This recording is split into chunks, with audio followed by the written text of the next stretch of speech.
তাহলে এক নাম্বার কাজ হলো তেলাওয়াত, দুই নাম্বার কাজ হলো পরিশুদ্ধ করা, তিন নাম্বার কাজ হলো কিতাবের জ্ঞান শিক্ষা দেওয়া, চার নাম্বার হলো প্রজ্ঞা শিক্ষা দেওয়া।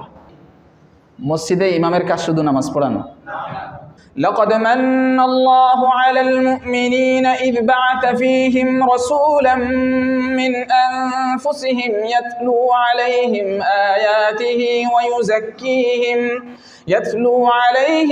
آياته ويزكيهم ويعلمهم الكتاب والحكمة وإن كانوا من قبل لفي ضلال مبين।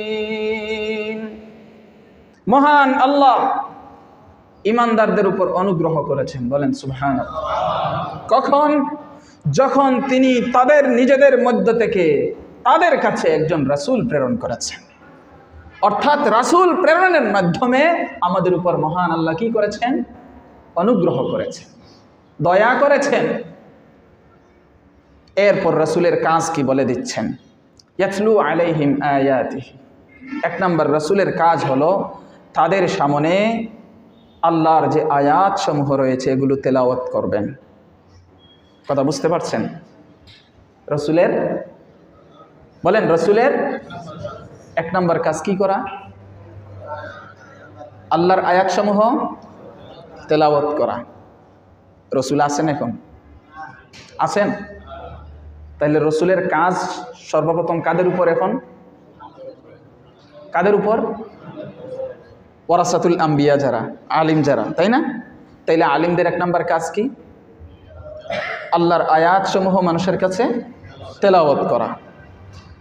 ওয়ায়ুযাক্কিহিম, দুই নাম্বার রাসূলের কাজ তাদেরকে পরিশুদ্ধ করবেন। তাদেরকে কি করবেন? বলেন, তাদেরকে কি করবেন? রাসূলের কয় নাম্বার কাজ? রাসূল আছেন, তাহলে এই কাজ এখন কে করবে? ওয়ারাসাতুল আম্বিয়া, যারা নবীর জ্ঞানের উত্তরাধিকারী। তাহলে আলিমদের দুই নম্বর কাজ কি? পরিশুদ্ধ করা। তো পরিশুদ্ধ কিভাবে করে? ভুল দেখলে বলে এটা করো না, এটা খারাপ জিনিস, এটা থেকে সরো, ওই ভালো এটা করো। এটা আলিমদের দায়িত্ব কি না? নাম্বার তিন, ওয়ায়ুআল্লিমুহুমুল কিতাব, রাসূলের কাজ ইউআল্লিমুহুমুল কিতাব, তাদেরকে কিতাব শিক্ষা দিবেন। অর্থাৎ যে কোরআন তেলাওয়াত করবেন সেটার ভিতরে যা আছে তা কি করবেন? শিক্ষা দিবেন। ওয়াল হিকমাহ, এবং প্রজ্ঞা শিক্ষা দিবেন। একটা হলো কমন সেন্স আর একটা হলো নলেজ। এই ইলম কিতাব এটার ভিতরে যা আছে এটা হলো নলেজ। আর এটা কোন পরিস্থিতিতে কিভাবে, কোন জায়গায় কিভাবে প্রয়োগ করা হবে, এর ভালো মন্দ সাইড এফেক্ট সব কিছু প্রজ্ঞার সাথে চালিয়ে যেতে হবে। এটারে বলে কমন সেন্স। এটারে কি বলে? Common sense. বাংলায় বলি আমরা প্রজ্ঞা। এটা বোঝানোর জন্য, যদিও হিকমাতের যে গূঢ় তত্ত্ব আরবিতে যেভাবে আছে ওইটা বাংলাতে ওইভাবে বলতে পারবো না, তবে বোঝানোর জন্য এতটুকু বললাম। একটা হলো তত্ত্ব, আমার মাথায় তত্ত্ব আছে, এই বিষয়ে এইটা, এই বিষয়ে এইটা, এই বিষয়ে এইটা, তত্ত্ব থাকলেই তো হবে না। নবীজি সাল্লাল্লাহু আলাইহি ওয়াসাল্লাম এই তত্ত্বকে কিভাবে প্রয়োগ করেছেন, এই তত্ত্ব কোন জায়গায় কিভাবে দিতে হবে সেটার জ্ঞানও থাকা লাগবে। এক জ্বরের ঔষধ একাধিক, এক জ্বরের ঔষধ, এটা হলো তত্ত্ব। এটা কিসের ঔষধ? জ্বরের ঔষধ। এটা কিসের ঔষধ? জ্বরের ঔষধ। এটা কিসের ঔষধ? জ্বরের ঔষধ। কিন্তু এটা প্রয়োগ করতে গেলে কি লাগবে? ডাক্তার। কোন রোগীর জন্য কোন জ্বরের ঔষধ, এটার জন্য কে লাগবে?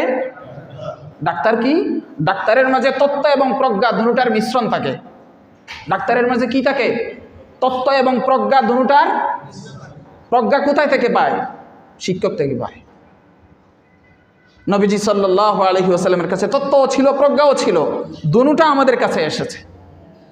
এই দুটা শেখানোর দায়িত্ব কার? নবীর। তাহলে এক নাম্বার কাজ হলো তেলাওয়াত, দুই নাম্বার কাজ হলো পরিশুদ্ধ করা, তিন নাম্বার কাজ হলো কিতাবের জ্ঞান শিক্ষা দেওয়া, চার নাম্বার হলো প্রজ্ঞা শিক্ষা দেওয়া। এরপরে বলছেন ওয়া ইন কানু মিন ক্বাবলু লাফি যালালিম মুবিন, যদিও ইতিপূর্বে তারা সুস্পষ্ট বিভ্রান্তিতে, গুমরাহিতে লিপ্ত ছিল। আপনারা কি আয়াত বুঝছেন? কথা বলেন, বুঝছেন? তাহলে নবী তো এখন নাই, তাহলে যারা আলিম হন, মসজিদে ইমাম, এরা আলিম না গায়রে আলিম? অধিকাংশ বলেন আলিম না গায়রা আলিম? আলিম হয়েই তো মসজিদে ইমামতি করে নাকি? ছোট আলিম হোক বড় আলিম হোক, আলিম হয়েই তো ইমামতি করে। তাহলে মসজিদে আলিমের কাজ শুধু নামাজ পড়ানো? বুঝাইতে পারতেছে আমার কথা কি আপনাদের বিশ্বাস হয়? মসজিদে ইমামের কাজ শুধু নামাজ পড়ানো? এক নাম্বার কাজ তেলাওয়াত। নাম্বার 2 তাজকিয়া, পরিশুদ্ধ করা। 2 নম্বর কাজ কি? ইমামের কাজ শুধু নামাজ পড়ানো? তাহলে 2 নম্বর কাজ কি? নাম্বার 3 কিতাবের ভিতরে যা যা আছে শিক্ষা দেওয়া জনগণকে, নাকি শুধু নামাজ পড়ানো? নাম্বার 4 প্রজ্ঞা শিক্ষা দেওয়া, কোনটা কিভাবে প্রয়োগ করতে হবে, এটা ইমামের কাজ, আলিমের কাজ, নাকি শুধু নামাজ পড়ানো? কত নম্বর আয়াত? সূরা আলে ইমরান 164। বুঝাইতে পারছি?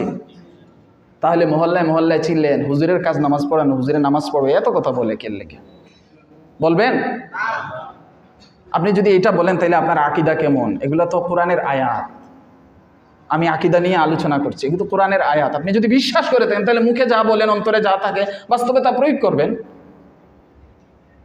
ইমাম আলিমের কাজ শুধু নামাজ পড়ানো না, আরো কাজ আছে এই আয়াতের মাঝে। এই 4টা কাজ, কাজ শুধু যে এই 4টা তা না, আরো কাজ আছে এই আয়াতের মাঝে। আল্লাহ তাআলা 164 নম্বর আয়াতে এই কাজগুলো উল্লেখ করেছে। অতএব আর কোনো কাজও যদি না করে, এই 4টা কাজ তার। অতএব আপনার দায়িত্ব হলো মুসলমান হলে সহযোগী হবেন। মুসলমান হলে কি হবেন? সহযোগী হবেন। আর বিরোধিতা করবেন তাহলে আপনি সমস্যায় পড়বেন, দিন শেষে আপনার ইমানও শেষ করতে পারেন। আল্লাহ হেফাজত করুন।